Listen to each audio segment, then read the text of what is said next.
Top 10 back to school sneakers for 2023. Let's go. Starting off with the first shoe, we have the Adidas Sambas. The Sambas have been around for a while, but they're just starting to get their popularity back in 2023. Sambas start off at a low price point of $100, which makes this pair pretty accessible. But I've been seeing a lot of people in the streetwear scene pulling a lot of dope fits off, so if you're looking for a casual, everyday shoe, the Sambas isn't a bad choice. And all of the sneakers I talk about in this video will be linked down below in the description, so make sure to check that out. Coming in at spot number 2, we have the Nike Cortezes. One day when I was scrolling through the sneakers app, I saw that these were gonna release, and I was super excited. I love Cortezes because they're a classic model, they're not too expensive, and in my opinion, they're pretty comfortable. The Cortez silhouette brings me back to when Nike originally first started with their runner shoes. It still has that similar silhouette. It's very simple. It doesn't really consist of too many crazy details or features. What you see is what you get. Quick disclaimer, these are not the best shoes for wet environments. So if your outsoles are just remotely wet, tile floors, bathroom floors, metal grates, etc., you're gonna be slipping and sliding, so be careful. Coming in at spot number 3, we have the Nike Roshi Run. Now, back when I was in high school, this was one of my favorite shoes to wear. One, because they were one of the most comfortable shoes at that time, and two, because they were pretty easy to get and they didn't really break the bank. Roshi Runs come in a variety of colors, and Nike decided to bring back the Roshi Runs in 2023, so it's not a bad one to add on the list. And overall, just for casual wear, I give this shoe a 10 out of 10. Coming in at spot number 4, we have the Air Jordan 1 models. Now, when I say Air Jordan 1s, it spans from the lows, mids, and highs, basically whatever you prefer. There have been plenty of solid colorways that released in 2023.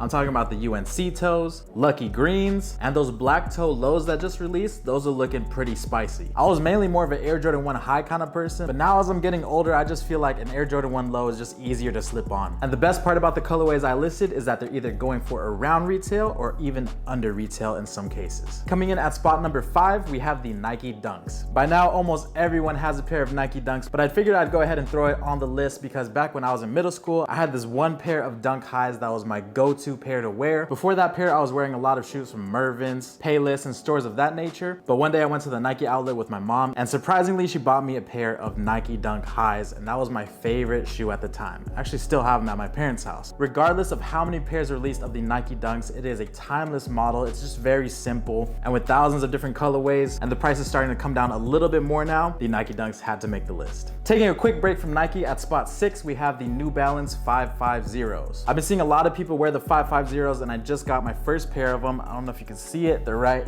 there.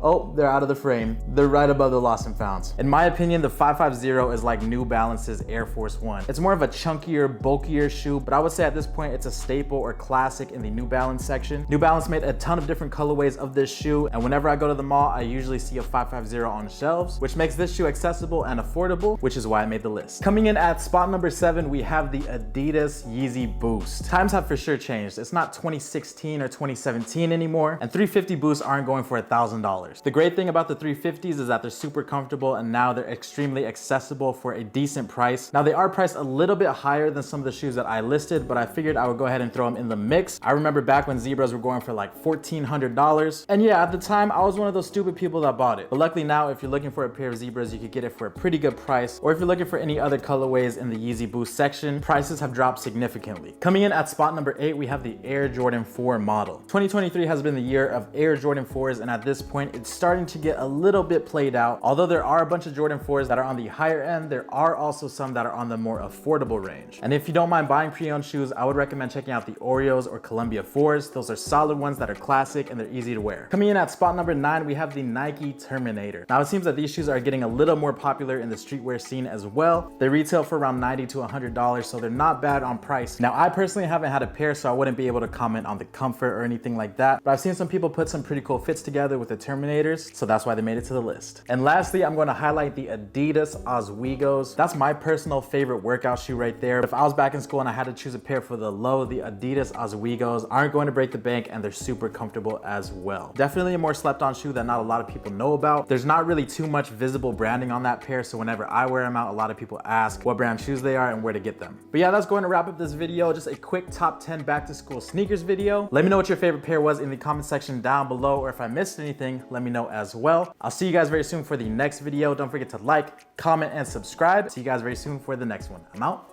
Peace.